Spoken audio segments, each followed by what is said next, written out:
Illinois, which had so long populated its state legislatures and congressional delegations largely with Democrats, became a Republican state after the Civil War.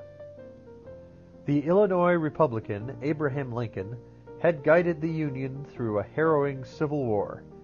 Only in its resolution did Lincoln's reputation as a leader coalesce. Assassination elevated him to the status of mythic hero. Illinois Republicans enjoyed their strong identification with the nation's fallen leader. But a more complex set of circumstances led to a fundamental realignment of Illinois politics as well. The Civil War gave rise to new organizations, such as the Union League Club, which had often acted as Republican auxiliaries in their bitter battles with pro-Southern Copperheads. In peacetime, many of these groups turned their energies to electing Republican candidates. The emergence of the Grand Army of the Republic, an organization of Union War veterans first organized at Decatur in 1866, bolstered the Republican Party's electoral cause as well. Economic changes also affected Illinois politics. During the war, Illinois had become an increasingly industrial state, receptive to Republicans' high tariffs and railroad promotion. Together, these developments suggested the Republican Party's emerging stance as the party of American nationalism. Where Democrats continued to devote themselves to the preservation of individual rights and local prerogative, Republicans sought to use voluntary associations and the federal government's economic policies to forge a new nation. To many Northerners who had once supported the party of Jackson, the Democrats had come to represent a failed political vision, at least partly responsible for the Civil War. The Republicans seemed to represent the future. But the Republican Party was not without its own dilemmas, conflicts, and crises. The federal government faced the task of Reconstruction, or returning the southern states to the Union and securing the rights of freed men and women. With Lincoln's assassination, the task of leading this work fell to Andrew Johnson of Tennessee, who had replaced Hannibal Hamlin on Lincoln's 1864 ticket in an effort to appeal to Southern Unionists. After a brief honeymoon, many party leaders came to reject Lincoln's Southern successor. Although he was willing to accept the 13th Amendment's emancipation and some civil rights for African Americans, Johnson soon proved receptive to the entreaties of Southern white supremacists, eager to rejoin the Union on favorable terms and devise new ways to control the black population. Johnson's call for leniency toward the South outraged his party, and many feared that he would follow in the steps of John Tyler, another vice president added to balance a ticket, only to turn upon the party that elected him. Southerners' course of action only made matters worse. As the Southern states reorganized their governments, many elected prominent ex-Confederates to state offices and Congress. Many also refused to repudiate their ordinances of secession or Confederate war debts, and enacted black codes restricting blacks' civil rights. The overwhelmingly Republican Congress refused to seat the newly arrived Southern delegations. But divisions quickly emerged among the Republicans themselves. Radicals demanded that the federal government take up an active program to remake Southern society in order to ensure freedmen their rights. Moderates advocated a program of legal rights without larger federal support. While many Republicans advocated an immediate break with President Johnson, Illinois leaders, including Senator Lyman Trumbull, counseled patience. But when Johnson vetoed Trumbull's bills to secure black civil rights and empower a Freedmen's Bureau to protect them, he lost the support of his party in Illinois and across the North. The Republican Congress responded by overriding Johnson on both bills. It then crafted a 14th Amendment, making African Americans and all persons subject to the jurisdiction of the United States citizens. The amendment barred the individual states from infringing upon blacks' rights and set up complex provisions to entice the states to provide African Americans with the vote. If the Southern states would ratify this amendment, the Congress promised the Southern officials a speedy return to their seats. Johnson's native Tennessee ratified the amendment and joined the Union, but the other Southern states followed the President's advice and rejected it. Congress and the President now faced off in an icy impasse.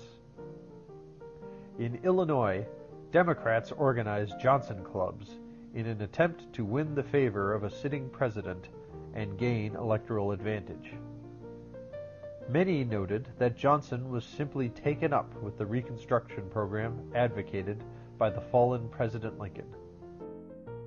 Johnson took his cause directly to the public in a notorious swing around the circle. In this speaking tour, Johnson asked voters to elect congressional candidates receptive to his policies. But the president often met hostile audiences and embarrassed himself by repeated public arguments with hecklers. During his visit to Illinois, the City Fathers of Springfield refused to hold a reception for the president. In the fall of 1866, voters across the North rejected Johnson and elected a Republican Congress charged with starting over in the work of Reconstruction. The conflict with Johnson had brought moderate and radical Republicans together, and they agreed to form new state governments in the South on the basis of black suffrage and the exclusion of ex-rebels.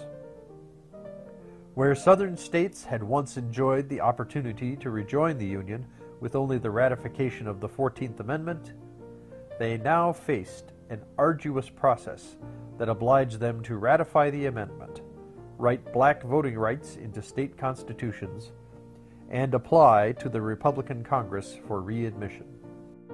Despite the voters' rejections of his policies, Johnson continued to obstruct the Congress's Reconstruction project.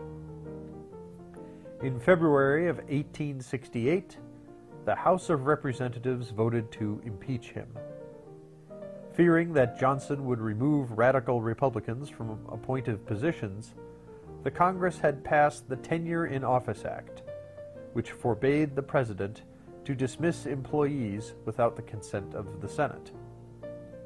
When Johnson sought to dismiss Secretary of War Edwin Stanton, congressional Republicans leaped up at the chance to charge him with official misconduct. The House of Representatives vote sent the President on to a trial before the Senate, which would determine his fate. Ultimately, 7 Republicans broke with the Radicals and held the Senate one vote short of the required 2/3 necessary to remove Johnson from office. While official Washington struggled over the course of Reconstruction, African Americans faced meager prospects in the post-war South. The vast majority were landless, penniless, and uneducated. While some radical Republicans advocated the redistribution of Southern slaveholders' lands to the freedmen, the Congress rejected the measure, and a system of sharecropping took hold in the South. Sharecroppers labored for landlords, who, at harvest time, took between 1/2 and 1/3 of their crop's yield. These arrangements provided individuals with the means to acquire their own lands with some independence. But they often came to resemble slavery in many ways. Sharecroppers received payment only once a year at harvest time. For the rest of the year, shopkeepers provided them with supplies on credit, taking out a lien on their crops to secure the loan. When the crop was sold, the merchant simply collected his debt from the sharecroppers' portion of the harvest.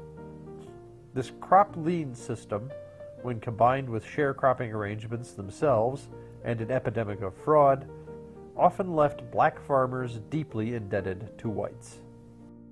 Despite the emergence of economic arrangements resembling the old order in many respects, Southern whites complained loudly about the Reconstruction governments elected by blacks and whites willing to swear allegiance to the Union. Many whites complained that black legislators and Northern carpetbaggers, or new arrivals to the South, devastated their region with regimes characterized by epic incompetence and corruption.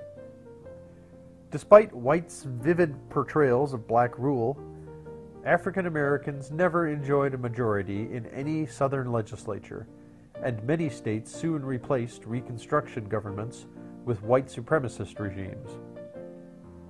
Historian studies have suggested that Reconstruction governments were no more or less corrupt or incompetent than their predecessors or successors. Many concerned Northerners organized to assist the freedmen in the South.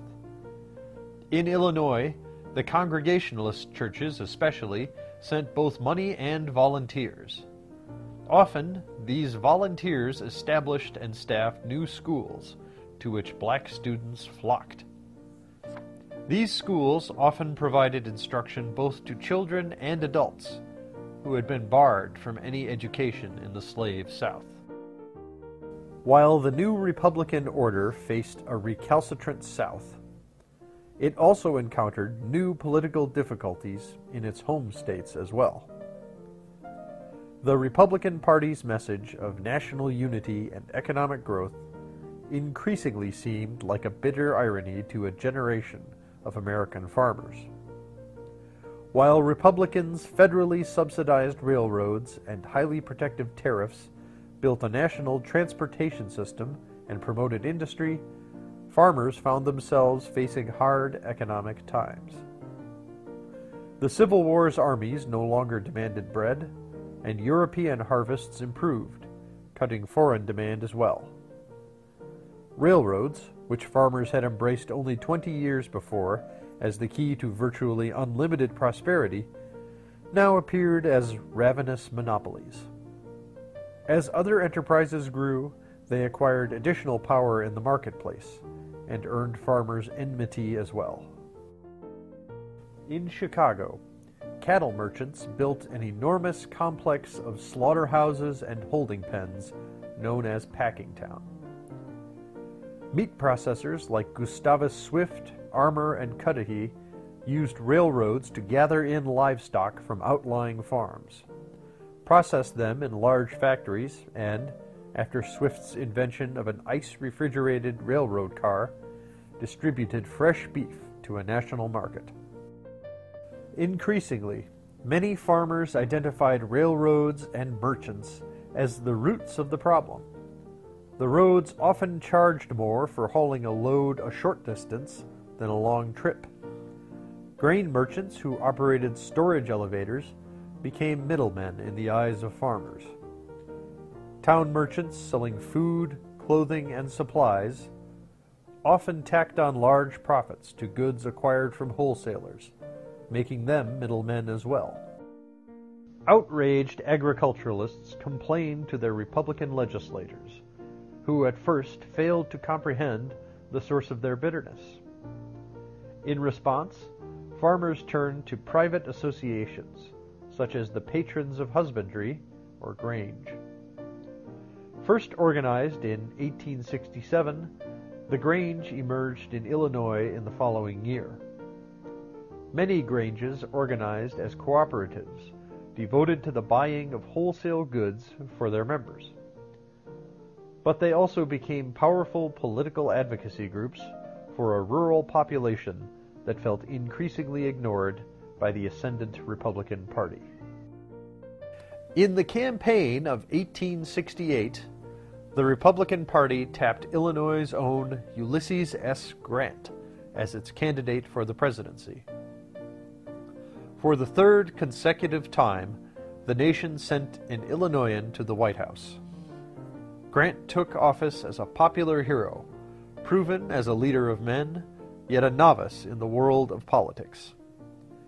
His famous pronouncement, "Let us have peace," seemed to indicate that Grant wished to put the Civil War and its controversies behind him. Yet his term in office witnessed the culmination of the nation's Reconstruction drama and the emergence of a new set of dilemmas in the nation's Gilded Age.